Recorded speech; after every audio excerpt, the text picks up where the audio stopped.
We appreciate it. Republican Congresswoman Martha McSally is a member of the House Armed Services Committee and a veteran of our military. She had the opportunity to actually question Defense Secretary Mattis during that hearing a couple of hours ago. Great to have you on board as the news is cooking along now. So we are monitoring that meeting with Mike Pompeo and confirmation for Secretary of State. And now let's talk about this with Syria. Are we about to go to war in Syria? Well, good to see you, Harry. It was about 2.5 hours that I was in the hearing with Secretary Mattis and the chairman of the Joint Chiefs of Staff. This was one of many topics of the dangerous world we face. And it's clear they're going through a decision-making process.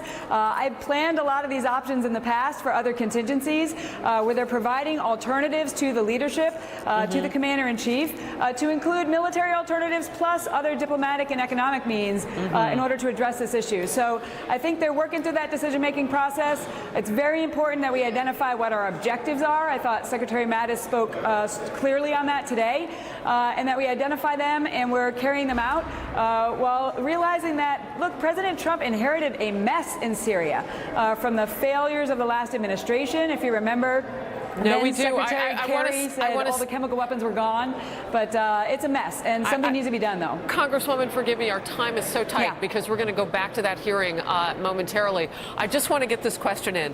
What is the difference between a surgical strike, and you talk about objectives, and going to war? I'm not saying getting involved in civil war with them, but the Russians are threatening to shoot down missiles that we would send.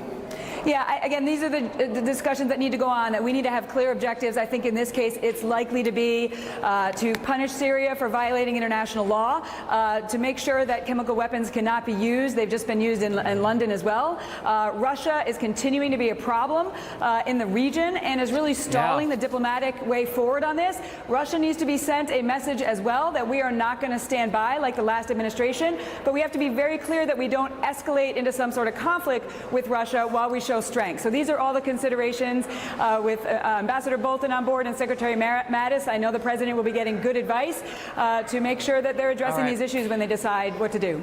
Congresswoman, you're along with me now for some breaking news. We can confirm the White House is confident that chemical weapons were used in Syria.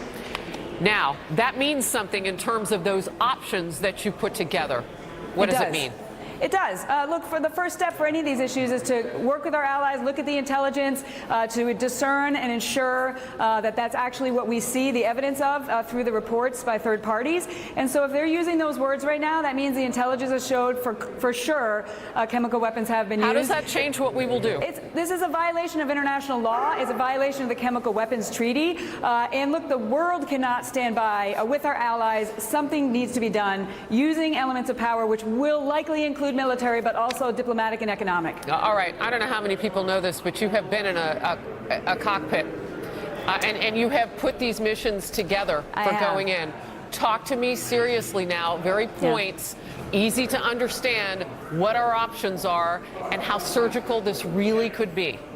Well, I'm not the commander-in-chief, but I will tell you that the options would be with our allies strategically hitting military targets in Syria to diminish their capabilities to do this again, and also to send a strong message to Assad that these will not go unanswered, and a message to Russia that we're not going to sit by while they continue to obstruct the diplomatic process and engage in chemical weapons themselves in London. And so I think the targets will be very tight. We will do everything to minimize any collateral damage. We do not target civilians. There will certainly be notifications and other things in order to make sure there's deconfliction of airspace, and do all we can to ensure it doesn't escalate and make sure Putin knows, do not get involved. You are a problem in this situation, and you need to not escalate this really environment that you've helped create. Well, we saw the president tweet that out about, be careful, basically, I'm paraphrasing now, be careful who your friends are. This guy in Syria is killing people. Exactly. Thank you. It's so good to have your perspective and experience as we break the news today about the president and the White House being confident that chemical weapons were used in Syria. Congresswoman McSally, thank you.